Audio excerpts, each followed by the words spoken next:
Boa tarde, com alegria, amigos queridos. Antes de iniciarmos a nossa conversa, vamos fazer a nossa prece, fechando os nossos olhos, elevando os nossos pensamentos a Deus e ao Mestre Jesus, agradecendo a oportunidade de estarmos aqui.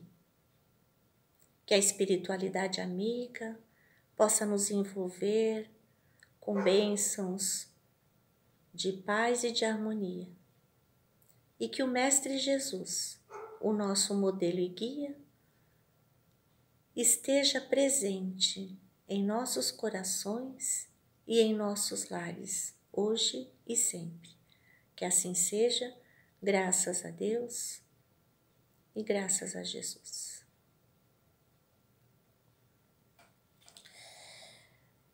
Hoje vamos conversar um pouquinho sobre Amélie Gabrielle Boudet. E antes, nós vamos só relembrar o contexto sócio-histórico em que ela nasceu. Finalzinho do século XVIII, início do século XIX. Revolução Francesa. A mulher não tinha valor. Ela casava-se muito cedo ou seguia a vida religiosa, e não por opção, e sim por imposição. Mas quem foi essa extraordinária mulher que caminhou ao lado do codificador da doutrina espírita? A nossa história começa numa cidade chamada Thiey, próxima de Paris. Senhor Julien Louis Boudet, pai de Amélie, possuía várias propriedades, além da profissão de tabelião. Muito respeitado por todos, por ser um homem de bem. Muitas negociações eram feitas no seu tabelionato, herança de família. Senhor Boudet era casado com a senhora Julie Louise Seignac Lacombe. Não sei se é assim que se pronuncia corretamente o seu sobrenome. Meu francês não veio muito afinado nessa existência. A senhora Julie era serena e conquistava a todos com sua bondade e educação. Dizia o senhor Boudet ser um homem muito feliz. Minha dívida é imensa para com Deus com a chegada do primogênito. Procurarei ser um pai amigo, atencioso, e farei, menino ou menina, a criatura mais temente a Deus para cumprir seus deveres perante ao Pai eterno, a Deus. Muito bem. No amanhecer do dia 23 de novembro de 1795, a residência do casal encheu-se de alegria ao ouvir o choro de uma bela menina, Amélie Gabrielle Boudet. A senhora Boudet narrou que no momento em que a filha chegara ao mundo, o quarto ficou repleto de luz e podia sentir-se leve orvalho que deixou um leve perfume no ar. O plano espiritual acompanhara o reencarne de Amélie desde o princípio. Teria realmente que vir para desempenhar uma tarefa muito importante no futuro. deveria ser a companheira, o arrimo daquele que traria para a humanidade a continuação da obra de Jesus, o Consolador prometido. Amélie cresceu num ambiente de muito amor, de muito respeito, educação moral cristã, de tão bem demonstrada pelos atos de seus pais. Ela era descendente de artistas franceses por influência de sua mãe e de sua avó materna, que eram artistas. Em seu currículo incluía o conhecimento de outros países e o contato com as línguas universais, com a música, com o artesanato, a pintura, o teatro e a dança. Desde criança demonstrava interesse pelas artes, além da literatura francesa da época. Gostava de poesia, de prosas, de crônica, ficção, romance e conto. Assim que terminou o seu ensino primário, ela mostrou interesse em lecionar. Então, seus pais resolveram mudar para Paris e, aos 15 anos, ela foi matriculada num colégio interno da elite parisiense. Tornou-se professora com diploma de primeira classe, conhecida no meio acadêmico como institutora Boudet. Aos 30 anos, inspirada pelo grande pedagogo Pestalozzi, lançou 3 obras. 1825, Contos Primaveris. Um ano depois, em 1826, Noções de Desenhos. E em 1828, encerrando o seu ciclo de estudos artísticos e literários, Essencial em Belas Artes. Esses 3 volumes pedagógicos repercutiram tão positivamente em toda a França que foram incorporados no sistema de ensino pestalozziano de todas as escolas francesas.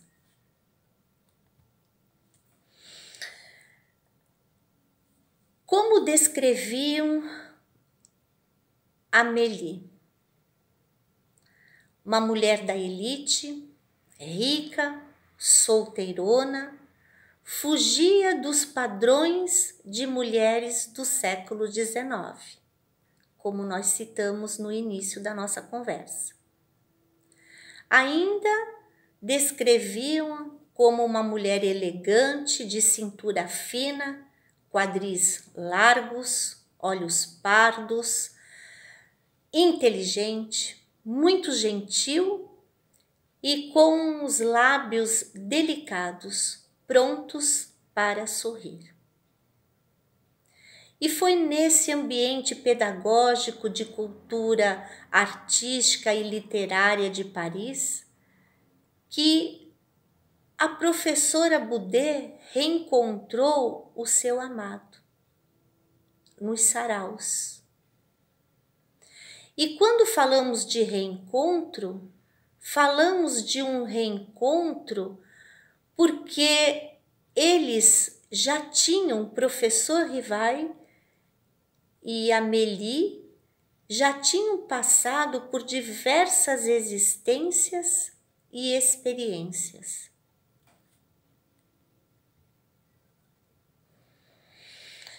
Namoraram pouco e com sua beleza, talento, ternura e desenvoltura, Amélie logo se fez notar aos olhos do professor Rivail. Não tinha como traduzir o profundo sentimento entre os dois. Logo que se conheceram, eles sentiram que já se conheciam, que já tinham vivido aquela experiência. O professor ele apreciava e mostrava-se fã das ideias, da dedicação pelo qual ela desenvolvia junto aos jovens que lecionava. Gostava de suas poesias. Ele achava que os seus poemas eram bem rimados, de um teor profundo de sabedoria. E era muito belo ver aquele amor unindo aquelas criaturas que retornaram para servir o Cristo.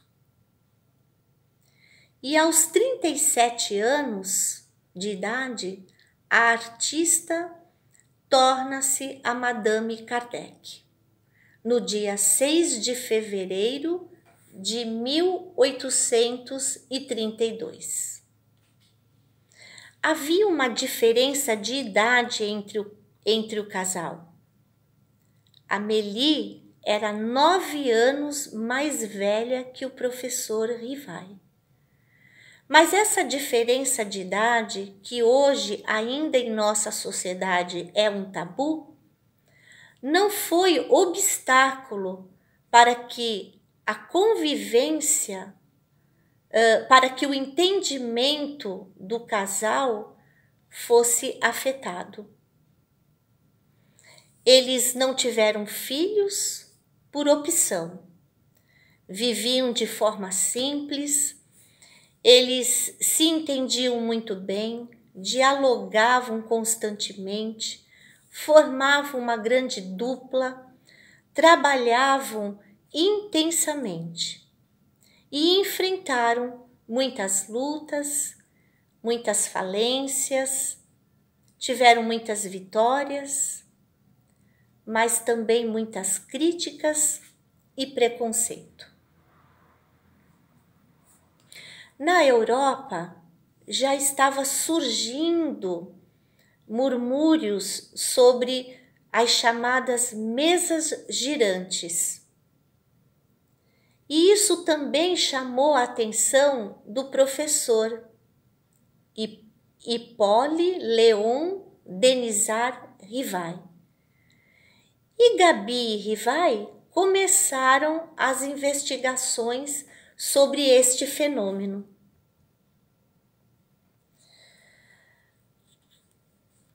Em 1857, surge o Livro dos Espíritos e o casal comemora bodas de prata, 25 anos de união. E como era Gabi junto ao seu esposo? Ela era o seu ponto de apoio, a sua coluna dorsal de todas as horas. Além de conselheira, amiga, esposa, companheira, ela era inspiradora de vários projetos de Kardec, que com muito êxito ele conseguiu executar para a divulgação do Espiritismo.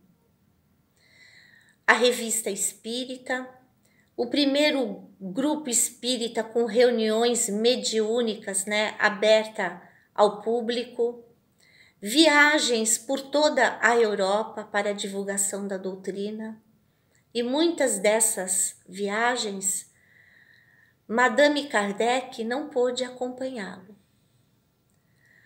Ela atuava também como secretária, revisando suas obras, e nada era publicado sem passar por sua supervisão. Então, enquanto Kardec estava viajando, divulgando a doutrina espírita, ela ficou, para revisar as suas obras, para dar continuidade no trabalho.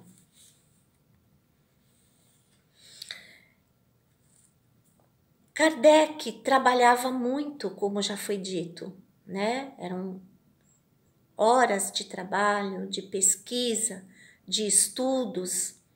E ele foi alertado por um irmão, né, espiritual, para cuidar da sua saúde, que ele continuasse a divulgar o espiritismo, a fazer as suas pesquisas, continuar o seu trabalho. E aí, no dia 31 de março de 1869, com 64 anos, chegando aos 65, Allan Kardec retorna para a pátria espiritual, vítima de um aneurisma.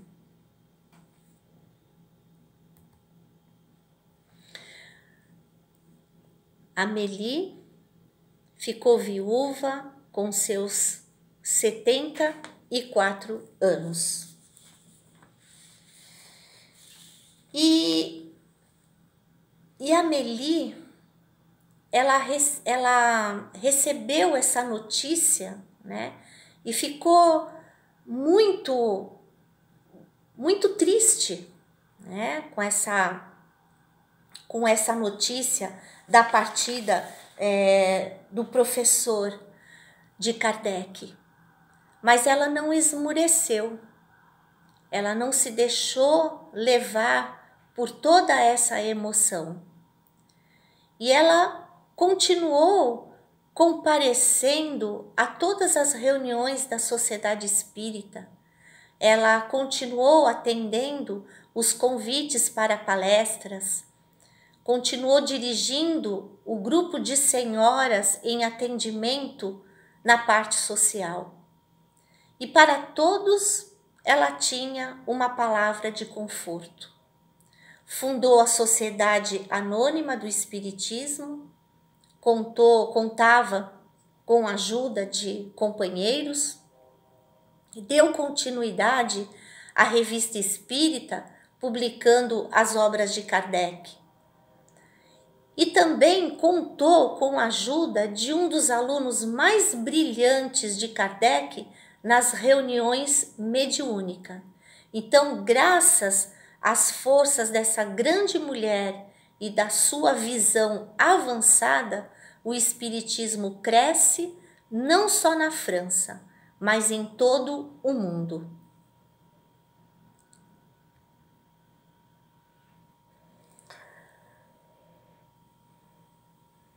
Amélie, ela teve muita coragem para continuar todos os seus empreendimentos. E aos 74 anos, né, como foi dito, sozinha, ela teve uma energia, ela teve energia para ser uma grande administradora. Na madrugada de 21 de janeiro de 1883, em sua residência, Madame Boudet, aos 87 anos de uma vida, retorna para a pátria espiritual, repleta de preciosidades espirituais. Ela cumpria o dever como servidora do Cristo, cheia de coragem, perseverança, caridade e grande sabedoria. Em seu velório havia uma mistura desde os mais cultos escritores e cientistas com os humildes que queriam prestar as últimas homenagens. E nós temos em sua biografia que o espírito de Pádua relata que ela foi recepcionada por espíritos superiores e também por Allan Kardec. Madame Kardec, ela deixava como herança a Sociedade Anônima para que as obras de Allan Kardec e outras obras espíritas tivessem continuidade. Ela foi enterrada no mesmo túmulo de Allan Kardec e poucos dias depois do seu desencarne, no dia 26 de janeiro de 1883, um conceituado médico e médium, estudioso e discípulo de Kardec, recebia uma mensagem assinada por Madame Kardec, afirmando o reencontro e deixando como prova da existência espiritual, após o desencarne, assuntos referentes à doutrina que só esse médium conhecia por partilhar do convívio íntimo do casal.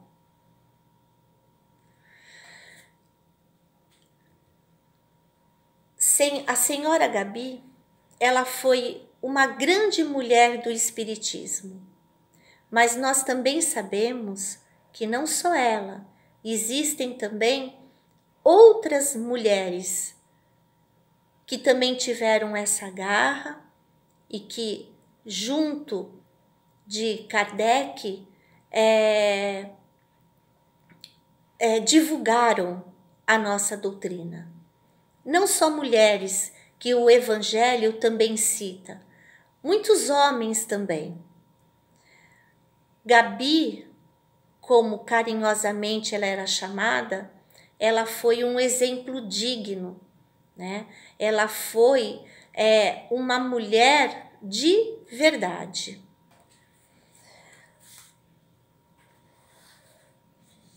Em seu funeral, diversos oradores discursaram rendendo-lhe homenagens. E o Gabriel Delany, ele disse esse trecho, que eu vou encerrar a nossa tarde de hoje. Ele diz assim: a senhora Allan Kardec, ela foi verdadeiramente a mulher forte, segundo o Evangelho, tornando-se a esposa do grande vulgarizador do Espiritismo. Adotou suas ideias, empregou todas as suas energias no estudo dos novos princípios, venceu os preconceitos de seu século e de sua educação, e se elevou por sua vontade até a altura do espírito do nosso mestre. Então, esse resumo da história de Madame Kardec, né, a dama do espiritismo, ela nos deixa um exemplo de coragem, de fé e de perseverança. E que nós possamos, nesses dias difíceis que estamos vivendo, lembrar do seu exemplo de coragem. E encerramos a nossa tarde com a prece que o Mestre Jesus nos ensinou, que diz assim: Pai, Pai nosso que estais nos céus, santificado seja o vosso nome. Venha a nós o vosso reino, seja feita a vossa vontade, assim na terra como no céu. O pão nosso de cada dia nos dai hoje. Perdoai as nossas dívidas, assim como nós perdoamos os nossos devedores. E não nos deixeis cair em tentação, mas livrai-nos, Senhor, de toda a influência do mal. Que assim seja, graças a Deus, graças a Jesus, e obrigado pela oportunidade da gente estar aqui, né, de eu estar passando a vida de Amélie Gabrielle Boudet. Um grande abraço fraterno.